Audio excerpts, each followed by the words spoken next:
नमस्कार दोस्तों। वो कहते हैं ना, रास्ते कठिन हैं जिंदगी के फिर भी चलना है। रास्ते कठिन हैं जिंदगी के फिर भी चलना है। ठोकरें तो लगती रहेंगी पर संभलना है। मंजिल मिलेगी एक दिन, मंजिल मिलेगी एक दिन। इसी जिद को कामयाबी में बदलना है। तो दोस्तों, इसी के साथ हम आज का अपना topic past indefinite tense oblique simple tense start करते हैं। दोस्तों, इसका अर्थ अनिश्चित या सामान्य भूतकाल होता है।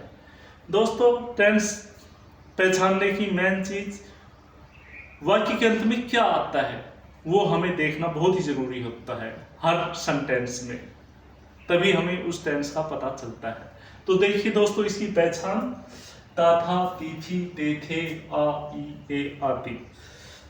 दोस्तों, कंस्ट्रक्शन ऑफ पॉजिटिव इसमें बनता है एस प्लस वर्ब की second form plus object.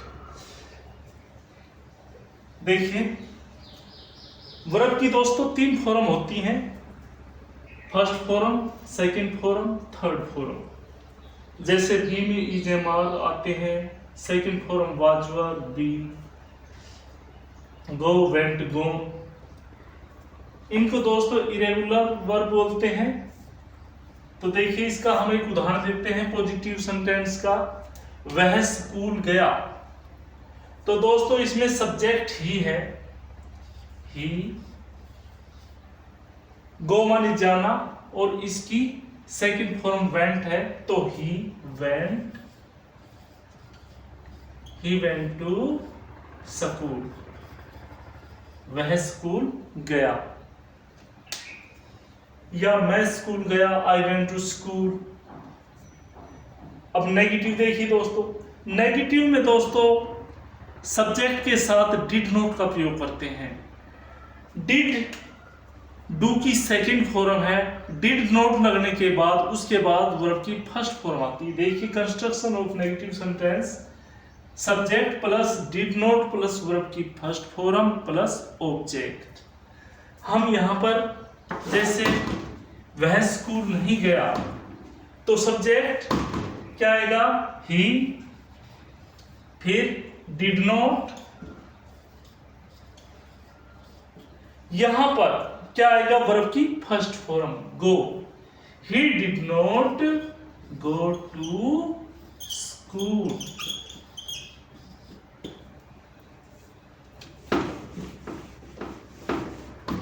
Next, interrogative में दोस्तों WH ग्रुप का कोई वर्ड या how plus did plus subject plus verb की फर्स्ट फॉर्म, क्योंकि डिड आ रहा है पहले, और प्लस ऑब्जेक्ट आता है।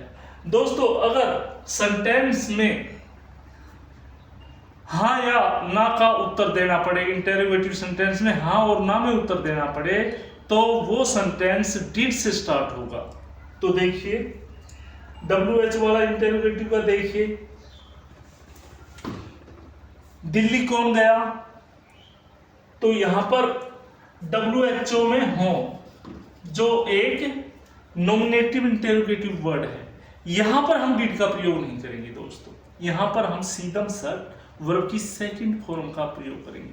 कौन दिल्ली गया, तो who went to Delhi, who went to Delhi, और लास्ट में क्वेश्चन मार्क। इसी तरह से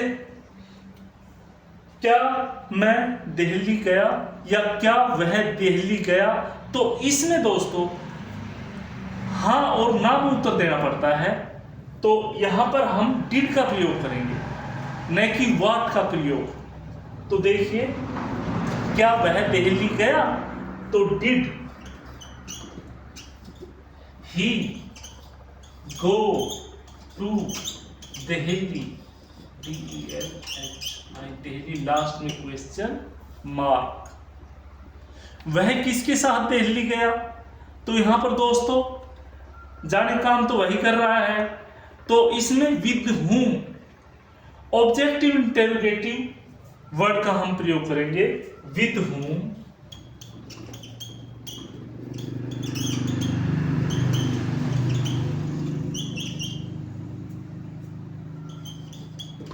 did he go to Delhi. वह लास्ट में क्वेश्चन मार्क, वह किसके साथ दिल्ली गया।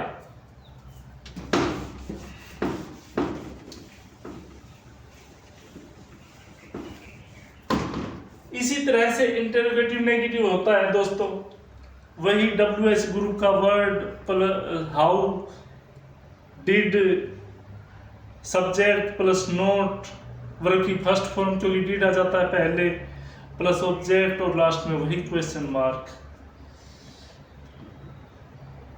क्या उसने वह काम नहीं किया, तो यहां पर दोस्तों नोट का प्रयोग होगा सब्जेक्ट के बाद, करता ही है,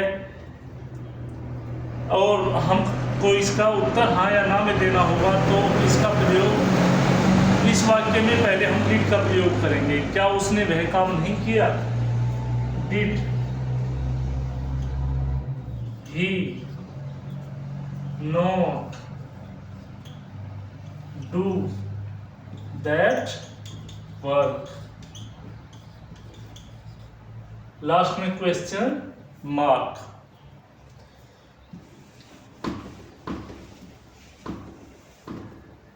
राम कहाँ गया, तो इसमें दोस्तों वेयर का प्रयोग होगा, जैसे वेयर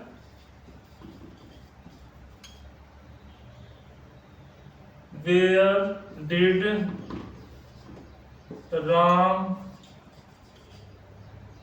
गो, राम कहाँ गया। तो इसी तरह से दोस्तों हमें समझते हैं, आपको ये पास्ट टेंस लगभग आ गया होगा।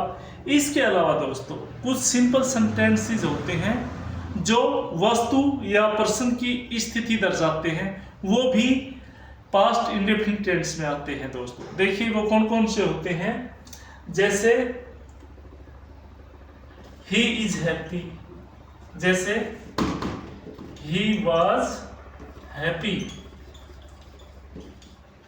वह खुश था। तो दोस्तों इसमें सीधम सट इसमें इसका कंस्ट्रक्शन होता है subject plus was were plus object. दोस्तों वाज सिंगुलर पर्सन के साथ प्रयोग होता है और वर का हम बहुवचन के साथ प्रयोग करते हैं। तो ही एक सिंगुलर सब्जेक्ट है, तो यहाँ पर ये वाज का प्रयोग हुआ। अगर यहीं पर आ जाए वे खुश थे, तो अगर यहाँ पर दे आ जाए तो दे एक प्लूरल ऑब्जेक्ट हो गया और यहाँ पर वाज की जगह वर का प्रयोग होगा।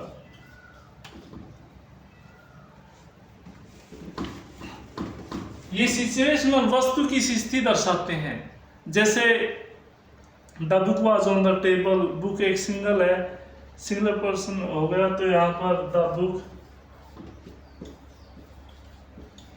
वाज, ये थिंग है दोस्तों, ऑब्जेक्ट है, कोई पर्सन नहीं है। The thing was on the book was on the table. तो ये भी दोस्तों पास्ट इंडेफिनिट टेंस में आते हैं। चलिए देखते हैं कहां कहां पास्ट इंडेफिनिट टेंस का प्रयोग होता है।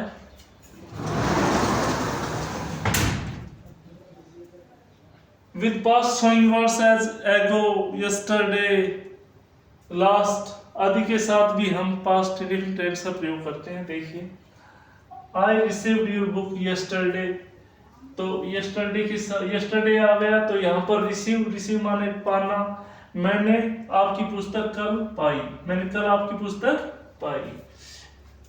ही वेंट दिल्ली लास्ट ईयर, पिछले साल वह दिल्ली गया, तो यहाँ पर आ गया, ये लास्ट आ गया, यहाँ पर यस्टरडे आ गया। एगो जाए, जैसे long ago a king lived in a country, बहुत समय पहले एक राजा किसी देश में रहता था, इस तरह। नेक्स्ट देखिए, to denote a past event और एक्शन, कोई पास्ट में कोई घटना हुई हो या कोई कार्य हुआ हो, उसके लिए भी हम दोस्तों पास्ट इंडेफिनिट टेंस का प्रयोग करते हैं। देखिए you saw a lion in the forest, तुमने फॉरेस्ट वन में कोई शेर देखा। Next, to express a habit in the past, past की कोई हैबिट को दर्शाने के लिए भी दोस्तों हम पास्ट इंडेफिनिट टेंस का प्रयोग करते हैं। देखिए, Gandhi ji always spoke the truth, Gandhi ji सदा सच बोलते थे, तो ये एक हैबिट हो गई भूतकाल की, तो यहाँ भी हम पास्ट इंडेफिनिट टेंस का प्रयोग करते हैं। मैं समझता हूँ दोस्तों आपको पास्ट इंडेफिनिट टेंस क्लियरली समझ में आ गया होगा, नहीं आया तो एक दो बार इस वीडियो को देखें, आप बिल्कुल समझ जाएंगे। अगर दोस्तों आपको हमारा वीडियो पसंद आया हो तो इसे लाइक करें, सब्सक्राइब करें, शेयर। धन्यवाद दोस्तों।